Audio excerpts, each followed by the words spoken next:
here is, and this is also sort of mystifying, although, maybe we should wait until he's in office to make the full assessment. Here is Joe Biden's Surgeon General nominee. His name is Dr. Vivek Murthy. I am glad that we have a measure of competence that is going to come into the office. We're not going to have a CDC that is going to be told by political appointees that, like, oh no, you can't report on the deaths, or you can't report on you need to temper those guidelines because that's going to make people think there's a pandemic going on. Here is the Surgeon General. This is where there's an opportunity for Joe Biden, and it remains to be seen if he's going to take it. But here's the Surgeon General. But we also want to be realistic, about the timeline. I think that, if everything goes well, that we may see a circumstance whereby late spring, people who are in lower risk categories can get this vaccine, but that would really require everything to go exactly on schedule. I think it's more realistic to assume that it may be closer to midsummer or early fall when this vaccine makes its way to the general population. So we want. It doesn't have to be that way. Like, if, as it stands now, we're talking about late summer or early fall until there is widespread distribution of this vaccine, there are tools that the U.S. government has that the president can do unilaterally that can speed up this timeline. We saw it in the context of ventilators where, what was it, Ford or something was basically convinced to make ventilators, or whomever it was. We saw it in the context, where, I don't know, distilleries in New York were making hand sanitizer. The Defense Production Act, the president has the ability to search around for facilities that could produce this vaccine in mass quantities. The president has the ability to find refrigerator trucks, to find warehouses. In Germany, they are building mass vaccination centers in less than a week. This can be done, and there is no excuse. I mean, this is where it's an ideological issue, because certainly there's the competence in this administration to do it. And the question becomes, why wouldn't the government exercise its authority to speed up this process, even if it's by 2 months, when you know that each month is costing, lives, mental well-being? We're talking maybe by the time of the summer, maybe it's back down to 3,000 or 2,000 deaths a day. Lives, mental well-being, and money. Why wouldn't you expend these resources to push it up a couple of months? In part, it's because they're afraid, I think, of letting people know that, wait a second, this can be done. Things are possible. Right. So that hits the nail on the head, because when we talk about why Meadows and the Trump administration basically cut costs when it came to the vaccine and chose not to spend as much as they could on ensuring that we had the contracts to get the vaccine early, or as many doses as possible, it's like this religious obsession with budget cutting for only these specific things, right? And it's so ingrained in them. The Biden technocratic neoliberal types, it's almost a religious obsession with limiting their own power, even when that's not a time when you should be doing that, right? Like, he's already laying the groundwork and saying these executive orders would be unconstitutional as reported by The Intercept. He doesn't want to allow Democrats to go down that road, because that would break the orthodoxy of just little grants and tweaks around the edges. It would change the entire governing philosophy of that old guard of the Democratic Party, which obviously Biden represents. And it's not even the old guard of the Democratic Party, right? Because the old guard of the Democratic Party, they're the ones who established these abilities. Right. Mm-hmm. Well, it's where you see one of the contradictions of the Biden administration, right? Because he ran on two things that don't necessarily go together, which is bureaucratic competence in the face of a pandemic and, oh, wait, better things aren't possible.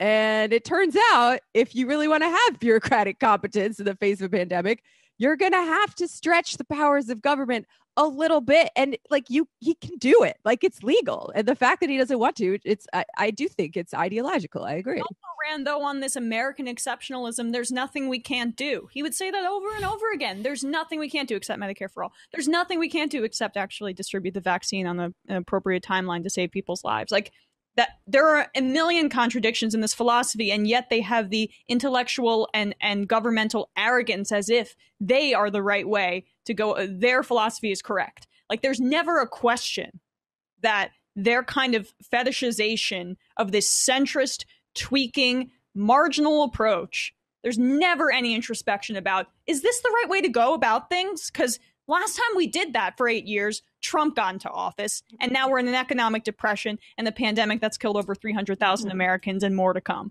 Like, maybe change your way of thinking. I mean, but the problem is that he was the nominee, he was validated at the ballot box, and so this is what we're going to get. I mean, if Michael were alive, this is where I would turn to Michael and then use my joke about not getting good at something you don't want to do. Right. And that's what it comes down to. And yes, the problem is that all of this has been received a sort of a preemptive stamp of approval by Joe Biden's core constituency, which is the Democratic Party. And so there is railing at the politicians, obviously, for not doing it.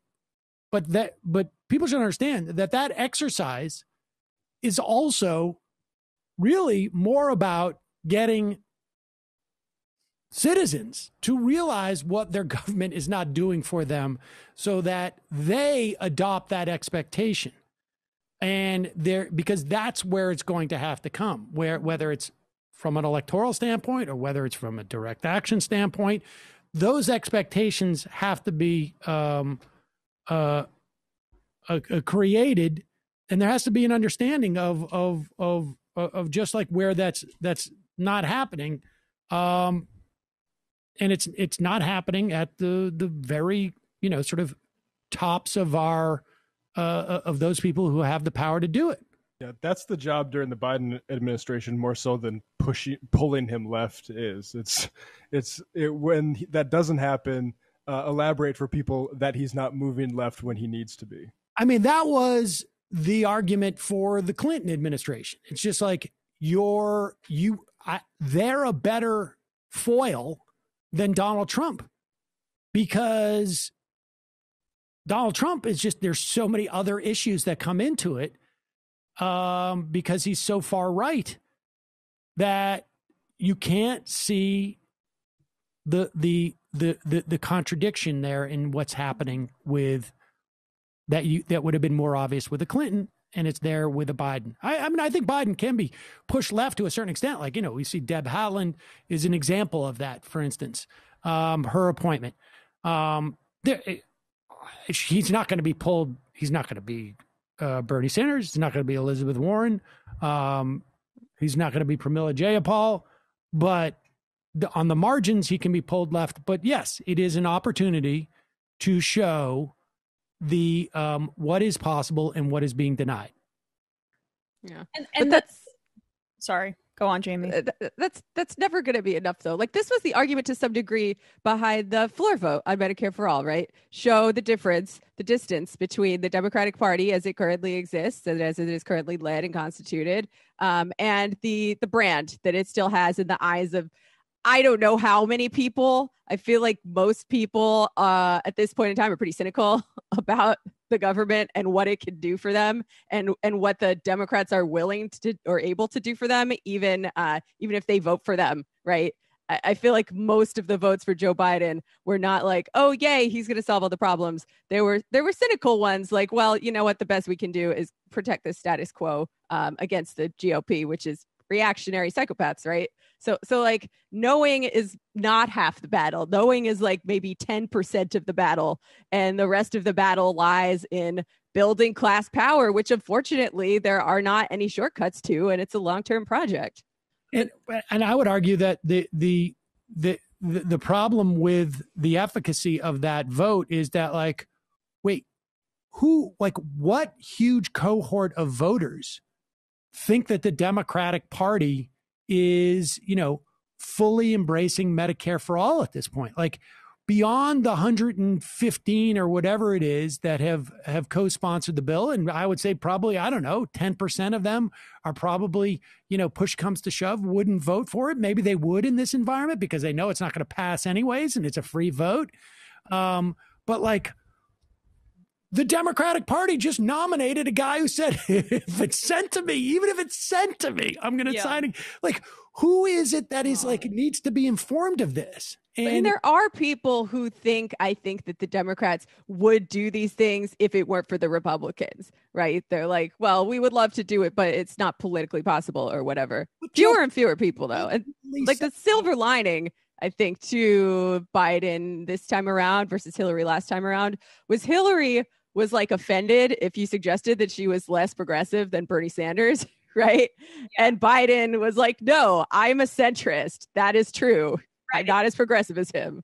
Right. So I agree with you. And I do think, Jamie, you're right. Like, there is a faction of Democratic voters who and they trend older, who don't see the Democratic Party as a problem, right? They see it only as the Republican Party, as a hindrance to progress, and then justified a lot of the failings of the Obama administration.